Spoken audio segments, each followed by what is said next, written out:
Bienvenidos. En este episodio de Horizonte tenemos como invitada a Ida Holz. Ida Holz es una de las pioneras de Internet en América Latina y especialmente en Uruguay.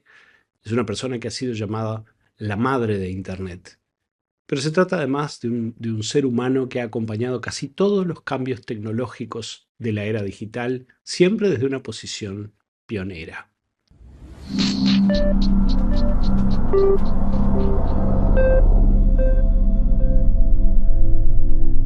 Primero que nada te quiero decir antes de empezar que siempre ha sido una ilusión mía poderte entrevistar. Estoy emocionado de finalmente darle concreción. Quería empezar bien temprano y preguntarte cuándo son tus memorias más remotas de cuando dijiste acá hay algo en la tecnología, la ingeniería. ¿Cuándo fue las primeras situaciones remotas donde dijiste acá hay algo para mí, para Ida? Mira, en realidad yo estaba haciendo el profesorado de matemática. Yo estaba trabajando, mi papá murió antes de que yo me pudiera acordar de él, es decir, cuando yo tenía menos de 3 años. Entonces tuve una infancia muy rara con mi mamá, muy pobres, muy pobres y muy poco infancia, porque desde pequeña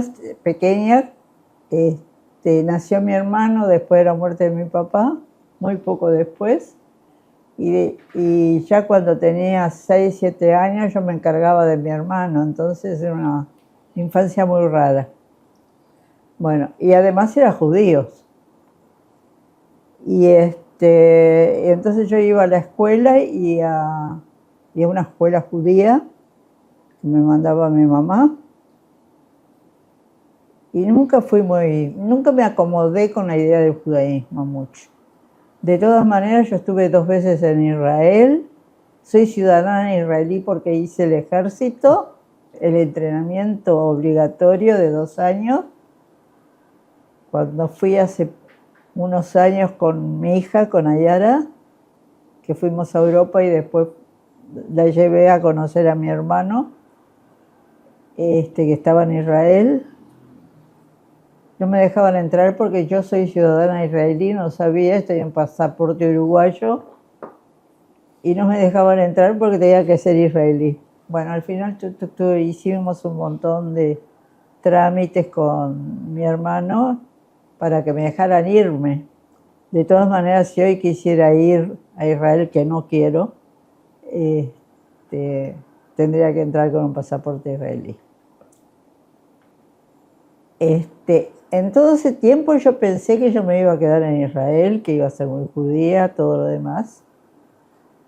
Y mientras hacía el ejército, es decir, mientras estaba en entrenamiento obligatorio, hubo una guerra muy pequeña, fue una guerra que después la vi en un video que era impulsada por los británicos y los Estados Unidos, porque tenían miedo de que Israel se apoderara del canal de Suez. Es decir, querían impulsar la guerra, pero no querían ni que los árabes ni que los judíos se apoderaran del canal de Suez, porque era un canal estratégico para pasar de un lado a otro. Entonces ahí tuve muchos problemas, pero de alguna manera en ese momento me di cuenta de que había mucha violencia. Es decir, mientras yo había estado en el ejército, había ciertas restricciones, no podía salir con uniforme a la ciudad, no podía salir con armas, y cuando estuve la segunda vez, ya había una cierta libertad para que los que estaban haciendo el ejército salían con sus armas, etcétera, cosa que no me gustó mucho. Pero además lo que sentí es que en esa guerra sentí la violencia de los israelíes, porque de alguna manera los israelíes jugaban en la noche a que cuántos habían matado más, cuántos habían traído pertrechos de guerra, etc.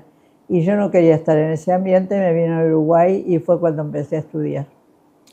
¿Será que en ese entorno tan imprevisible y precario, la matemática apareció en tu vida como un lugar seguro y previsible? No ¿Puede sé ser? si fue eso. De todas maneras, cuando yo volví, yo quería estudiar arquitectura, pero tenía que trabajar, tenía que mantenerme, etcétera, y arquitectura es muy difícil. Casualmente en este momento vivo frente a la Facultad de Arquitectura, cosa que me genera un complejo bastante grande. Pero como no podía estudiar porque te implicaba muchas horas de estar ahí, empecé ingeniería. Y ahí es cuando me encontré con las matemáticas. Y como tampoco podía estudiar, yo no podía estudiar algo que me ocupara demasiado tiempo porque tenía que trabajar. Entonces empecé a hacer profesorado de matemática. El profesorado no me convencía demasiado, pero un docente que yo tuve, creo que se llamaba Dodera o algo parecido, me dijo, están haciendo un concurso para gente que pueda entrar en la Facultad de Ingeniería para usar la nueva computadora que está por llegar. ¿Por qué no te presentás? Tú tenés el prototipo para la lógica.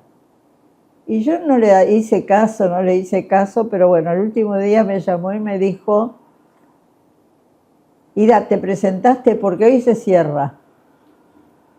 Y digo, bueno, está bien. Y como tenía que dar examen con él, era el profesor de lógica matemática, me presenté. Y yo recuerdo que me presenté a las 11 de la mañana, más o menos, y a las 12 se cerraba la posibilidad de presentarte. Bueno, me presenté, hice la prueba, que en aquel momento era una prueba que hoy en día se hace siempre, que es una prueba psicométrica, algo así, y me fui. Y después me llamaron porque había sido la segunda, en la prueba de los 349 había sido la segunda. Y me llamaron para que fuera una entrevista. Y ahí conocí a Sadowski, que fue mi profesor, después argentino, que había sido profesor de la Escuela de Matemáticas, de la Universidad de Matemática, que después la desarmaron y se hicieron las carreras tradicionales. Y me convenció, yo ya estaba casada con Anhelo, o vivía con Anhelo, no me acuerdo, y me convenció de que tenía que entrar a ese mundo de las matemáticas y de la computación. Una cosa, porque me quedo pensando que es difícil hablar de estas cosas en primera persona, pero ahí algo había de fábrica, digamos, o algo había de infancia temprana, porque si quedaste segunda en 300 y pico de personas, ya había un sustrato matemático muy importante. Podía haber, pero no era matemáticas, era aquellos psicotécnicos que se hacían. Bueno, pero esta persona dijo, la lógica parece ir contigo bien. ¿Qué había temprano en términos vocacionales? Vos decís la arquitectura, pero siempre percibo que son disciplinas que tienen algo analítico, que tiene que ver con cuantificar. Sí, no. Yo, por ejemplo, en secundaria era muy buena en matemática, pero muy buena. Así que los profesores me tenían que callar porque yo siempre cuando hacía una pregunta respondía. Es decir, yo tal vez no me daba cuenta porque había tenido una infancia muy compleja y bueno, yo iba a secundaria, me acuerdo que en el barrio, yo vivía en el Parque Rodó, en el barrio yo era el ejemplo de las madres, porque era huérfana de padre, cuidaba a mi hermano y esas cosas, y sin embargo era una excelente alumna en la escuela. Claro, las madres decían, mirá cómo hace Ida, tomá el ejemplo. Sí, Hay una cosa que es que vos ¿Tenés en ese momento se abre una oportunidad en ingeniería? Pero ingeniería y particularmente computación no era un mundo particularmente femenino. Yo no sabía nada de computación, no sabía absolutamente nada, pero era una niña o una joven que siempre cuando había una pregunta que tenía algo de lógica, yo inmediatamente la contestaba. El profesor de matemática, se llamaba Sales en aquel momento, me callaba porque decía, no contestes, Ida, porque siempre me adelantaba a los demás. Pero no tenía conciencia de que eso era lo que me gustaba. No tenía conciencia. Claro. A veces viste que la vocación es algo que resulta que nos sale bien, no algo que hemos soñado toda la vida. Pero pienso en términos sociológicos, la Facultad de Ingeniería y probablemente ese mundo de la computación no era un ecosistema particularmente femenino. No. La condición de ser mujer en esa instancia, ¿vos sentiste que había tensiones, dificultades para ser vista de una manera ecuánime? En la Facultad de Ingeniería éramos 4 mujeres y todo lo demás hombres. Pero bueno, yo me había ido para el lado de la computación porque cuando hice ese examen que me fue tan bien, ya ahí empecé con el asunto de me empezaron a explicar, hice unos cursos, después del examen ese en el que salí segunda, no sé, ahí me fue atrapando ese mundo. Es interesante que en esta conversación el primer giro que vos diste fue sociológico y sociopolítico. Una vez que vos te metés en ese mundo de la computación, ¿cuándo es que empezás a vislumbrar en tu cabeza esto podría tener consecuencias sociales? Este mundo de la computación podría tener impactos en el diseño de la sociedad o en cómo marcha el país. ¿Cuándo empiezas a germinar eso en tu cabeza? Cuando empiezan las redes. Cuando empiezan las redes, a tener redes de comunicación, internet, eso, muy incipiente, porque yo conocí internet en un viaje que había hecho a Brasil para una conferencia. Y en esa conferencia, ahí me salió lo de lo social. Porque en esa conferencia venía todo muy preparado. Era una conferencia de computación y de redes, porque ya habían empezado las redes, y veían muy preparado por armar una comisión latinoamericana que no estaba armada. Ellos ya tenían armado, había un grupo que tenía armado quiénes iban a ser los dirigentes, etc. Y era un español, un gringo y un chileno. Esos habían estado en reuniones y ahí habían armado su trío, su triunvirato, y entonces llamaban a cada uno de los latinoamericanos y les explicaban que ellos creían que tenía que haber una formación, una unidad latinoamericana y que iban a ser tales y tales y tales. Y cuando me llamaron a mí, yo les dije que yo no estaba de acuerdo con eso. Que si íbamos a armar un grupo latinoamericano, los que dirigieran tenían que ser latinoamericanos. Y que no venía un gringo, venía un español y un chileno. Y que no, tal vez no era lo que nosotros elegiríamos. Y fui la única que dijo que no. ¿Y qué hiciste para concitar el apoyo del resto de los latinoamericanos? Entonces hubo una reunión donde dijeron que, bueno, que había un acuerdo de que tendría que haber una dirección o un grupo latinoamericano con todos los países para coordinarnos, etcétera, y para poder armar una red, pero que la única que no estaba de acuerdo en la dirección que ellos proponían era yo. Y yo justifiqué por qué. Porque si íbamos a armar un grupo latinoamericano, un foro latinoamericano se llamaba, tenía que estar dirigido por nosotros mismos, ¿no? Es decir, por nuestra idiosincrasia, por la manera de ser y no por afuera. Y cuando hice eso en la reunión, me gané la adhesión de casi todos los latinoamericanos. Que tenía sentido, claro. Que no habían dicho nada y que decían que sí, no sabían. Y ahí armamos el Foro de Redes de América Latina y el Caribe. Es decir, nos quedamos una noche, quedamos que al día siguiente íbamos a hacer una propuesta. Me acuerdo que aquella noche nos quedamos todos en un apartamento que tenían los cubanos. Eligieron ellos eso porque podían, había ron y esas cosas que yo no tomaba. Y nunca había tenido ni ocasión de ver esas bebidas. Armamos una propuesta esa noche, que no dormimos, para el día siguiente. Yo le dije a Nero, yo no puedo hacer eso, porque yo ganaba en asignaciones familiares, que había ganado el concurso, 31.000 pesos, y la universidad me ofrecía 19. Entonces le dije, no podemos vivir así porque no tenemos de qué vivir. Nero era docente, no me acuerdo si en un pueblo del interior.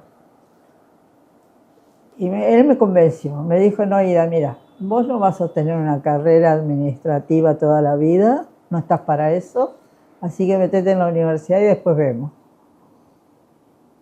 Y esa fue realmente la oportunidad, porque es claro, yo entré a la universidad, entré a la Facultad de Ingeniería, que en ese momento era Facultad de Ingeniería, y no computación, que después se separaron las carreras, y yo realmente era feliz ahí.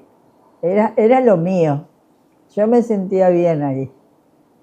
Lo administrativo no me interesaba para nada. Estaba trabajando en asignaciones familiares. Pero eso sí me interesaba. Muchas de las narraciones que me haces implican discusiones donde está presente lo ideológico, unas ideas que se presentan como las ideas que hay que darle bola. ¿Qué lugar ha tenido en tu propio proceso la duda? Dudar de si lo que estás pensando está bien. Vos sabés que no recuerdo, pero no creo que haya tenido muchas dudas. Yo caminaba para adelante y iba observando cómo eran los cambios. Y entonces no creo que... Estaba bastante convencida cuando hablaba de lo que yo pensaba que tenía que haber. Y muchas veces era contra lo que pensaban los demás, ¿no? A vos te tocó ver desde la primer computadora de Uruguay hasta lo que vivimos hoy. Y me imagino que en el camino, sobre todo en un periodo más temprano, tenías una especie de proyección posible de lo que sería el futuro. Uno siempre se imagina algo. Claro, no, claro. ¿Qué? Cuando empezamos con las redes vos veías un futuro totalmente distinto. Es decir, vos veías que el mundo se podía organizar en general, que podías ir avanzando en colaboración con otros.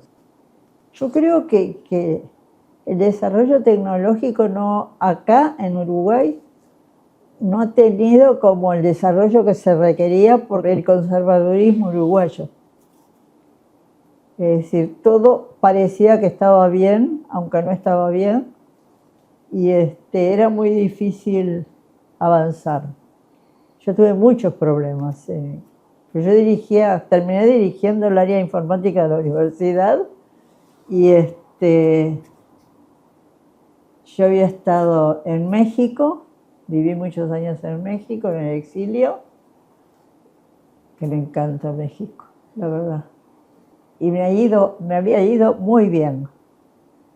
Incluso cuando me vine a Uruguay de nuevo, bueno, tenía la oposición de Anhelo, porque México es un país de la cultura y, claro, aquel estaba totalmente fascinado con México. Y le había ido muy bien. Expuso muchas veces en lugares muy importantes, tenía posibilidades, lo invitaban a muchos lugares donde había solo mexicanos y el uruguayo.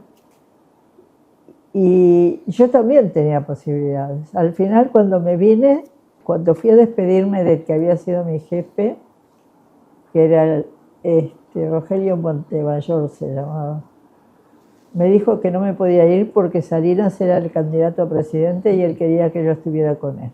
Salinas quería que yo fuera su ayudante. Pero era una corrupción que no quería tener, no quería vivir, que mis hijos vivieran en ese mundo de corrupción. Si me ofrecían unos sueldones que impresionantes, y yo sabía que eso era el sueldo legal, pero después podía pasar cualquier cosa. Y yo no quería eso. ¿Hay algo que te gustaría aprender hoy? Si te dijeran, mira, vas a vivir 20 años más. ¿Hay algo que decís, esto me gustaría aprenderlo? ¿Qué sería? Sí, lo único que me gustaría mucho aprender es a educar a mis nietos. No sabes qué habilidades necesitarán. No, ¿para qué mundo educarlos? No sabes cómo. ¿Y qué te figuras? Porque alguna intuición debes tener. Vos los ves a los nietos, interactúas con ellos.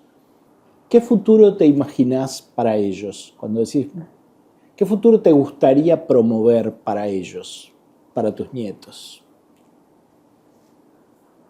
Yo me gustaría que hubiera una comunicación mayor en el mundo. Bueno, en este momento a mí me gustaría que el mundo estuviera menos, que hubiera menos aspiración a la riqueza y más aspiración a lo social, porque están las condiciones para seguir avanzando. Yo pienso que, esto va a sonar un poco cursi, pero me parece que es cierto, que el cariño en sí mismo genera cosas, genera herramientas, no solamente es un sentimiento. El cariño hace que las personas tengan mayor disposición a ocuparse de los demás. Porque en realidad en lo que vos presentás, siempre lo que presentás como problemático, es un déficit que parece haber en el deseo de ocuparse de los demás, ¿no? Es decir, vos querés que la gente se conecte, que colabore.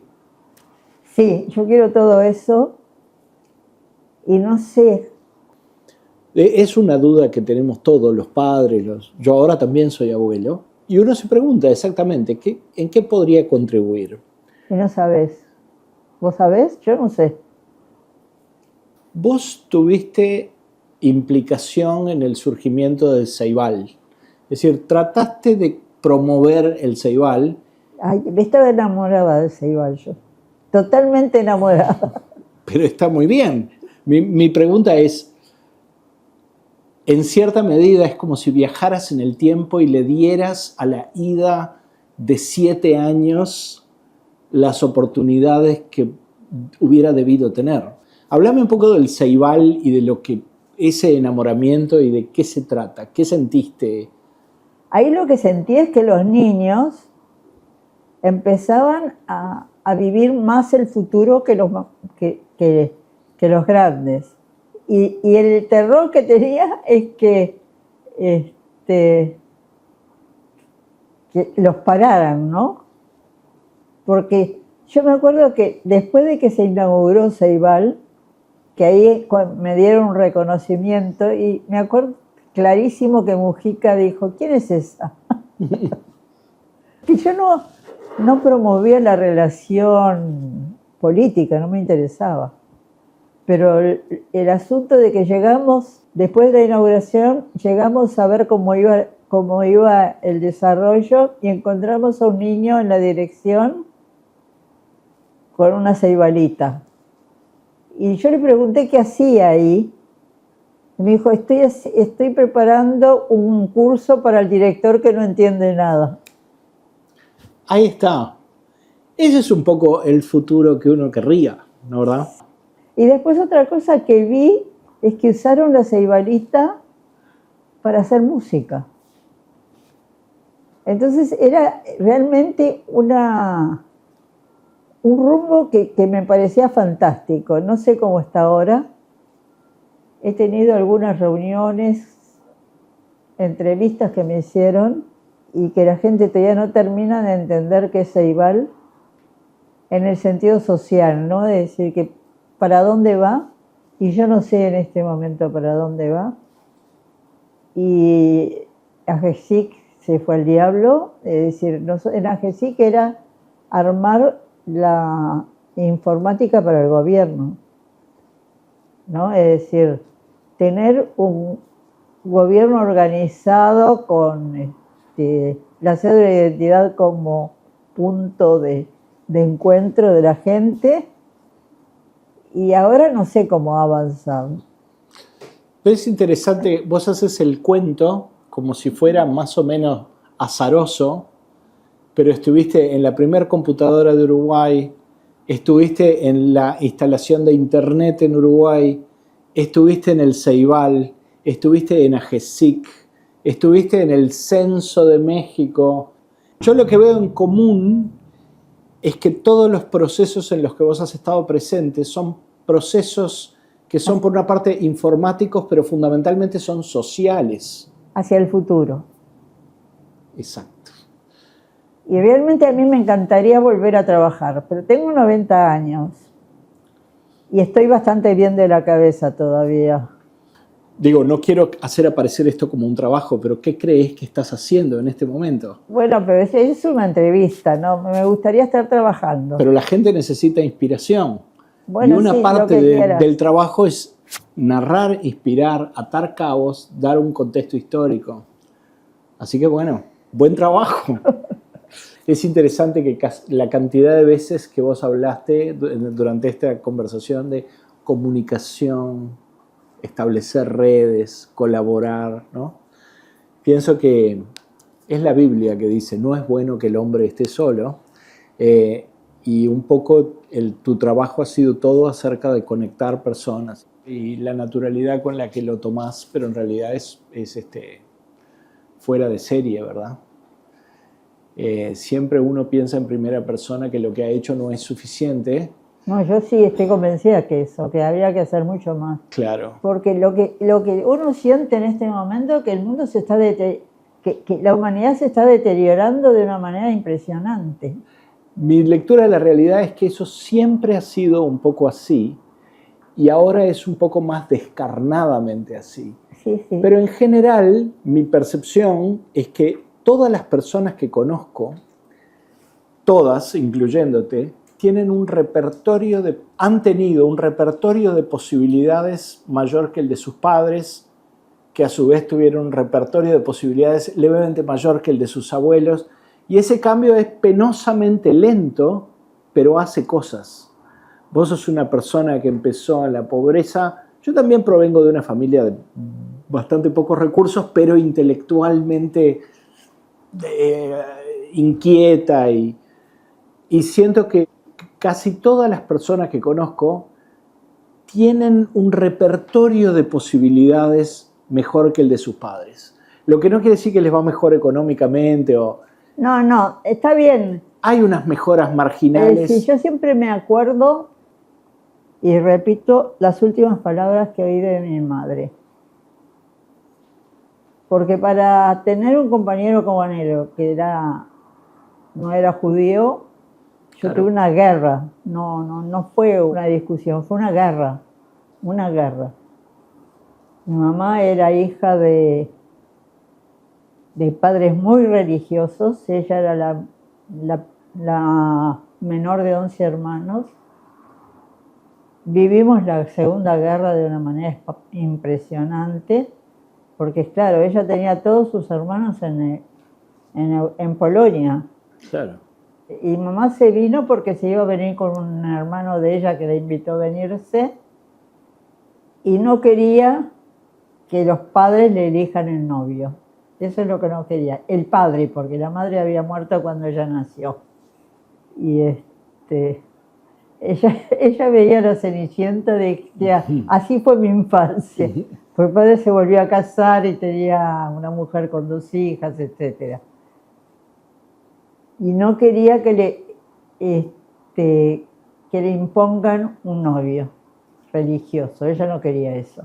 No obstante, cuando yo empecé a tener amigos que no eran judíos la mayoría, ella se oponía a todo el mundo. Ella quería que yo me casé con un judío, no importaba cómo fuera, no importaba si me gustaba, es decir, ella heredaba a sus padres. Y las últimas palabras que yo le oí a mamá, que estaba muy enferma y me fui a Israel a verla, eran: Anhelo es muy buena persona, él no tiene la culpa. Wow. Fuerte, ¿no? Muy fuerte para mí. Siempre me acuerdo de esas últimas palabras. Pero es interesante porque eso llegó hasta ti. En la generación de tus hijos ya no está, y seguramente en la de tus nietos mucho menos. No hay nada de eso. Y ese margen de posibilidades y de libertades, un poco cuando me contabas la anécdota del niño que estaba haciendo la presentación porque el director no entiende nada, yo percibo eso en generaciones jóvenes. Percibo una mayor amplitud. No, sin duda, sin duda. Están en el mundo, no pueden separarse del mundo. Bueno, yo te quiero agradecer muchísimo esta conversación. Es importante que las personas cuenten su experiencia. Para muchos de nosotros, nuestro sueño es a los 90 años pensar así. Y eso es ya en sí mismo un enorme privilegio. Claro, esa es mi ventaja, que no estoy arteriosclerótica. Claro. Es decir, que todavía pienso. Lo que tengo bien es la cabeza todavía. Leo mucho. Ahora que estoy en casa, que no leía tanto. Lectura y escritura. La escritura es una muy buena manera de... Yo empecé a escribir y ahora no escribo. Eso lo estaba pensando. Escribir.